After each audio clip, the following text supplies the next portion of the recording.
I'm joined today with Brigit Freedman from PAE, Director of Recruiting at PAE, but I just know Brigit as my great friend here in the community. We've known each other, I hate to say, more than 10 years. A little bit longer than that, through your wonderful career in the government contracting community and all of the new technologies. You were one of the first that was out on Twitter, really doing some exciting things and interacting with job seekers and in new and different ways. But you also are such a great leader, and we really appreciate all of the teams that you have trained and supported over the years. And I really was excited to hear about what you were doing to support your hiring managers going into this new normal. So I'm going to start it off with the biggest question out there is, what were 2 or 3 of the biggest obstacles you had in getting your hiring managers up to speed on virtual interviewing? I think the first biggest obstacle was getting them comfortable to be on camera. I mean, so many people, they're like, oh, I don't like the way I look on camera. Oh, I don't like the way I sound on video. And getting them to say, okay, nobody feels comfortable behind camera unless it's their full-time job.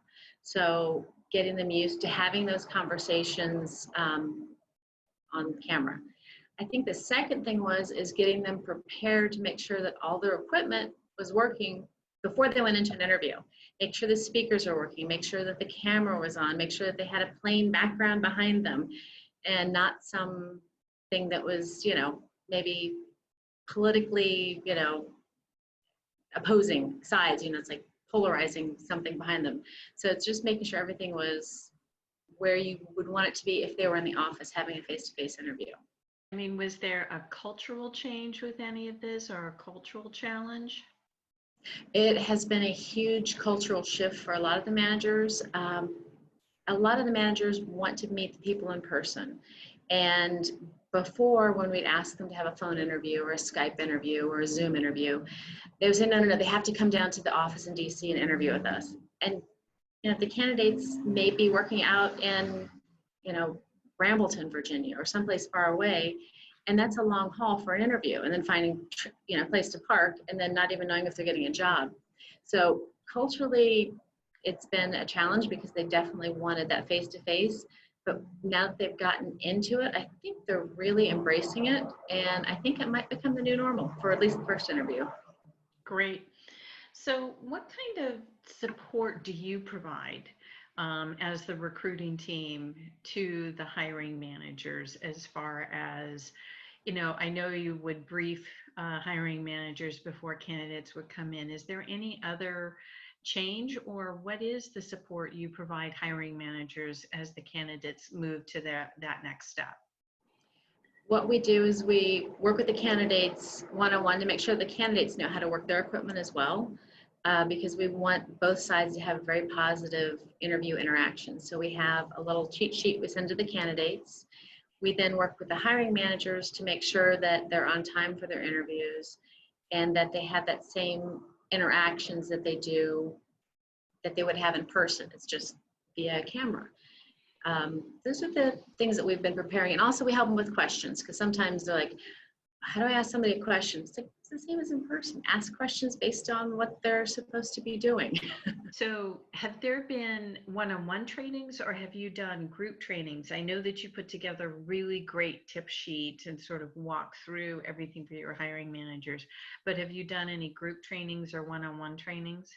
We've done a number of group trainings where people can ask questions and practice, and then the recruiters are doing one-on-one trainings with their managers before they go in. So they send the managers the cheat sheet and it's like, okay, and then they practice getting online with them and asking and maybe adjusting a light so they can see their face. Like when we were talking before, I had the sun at my back and you couldn't see my face. I was like the person in the shadows, the Oz. But making sure that the lighting is flattering. You don't have this light coming up and looking like you're something from one of the B films back in the 60s, like the bad lighting.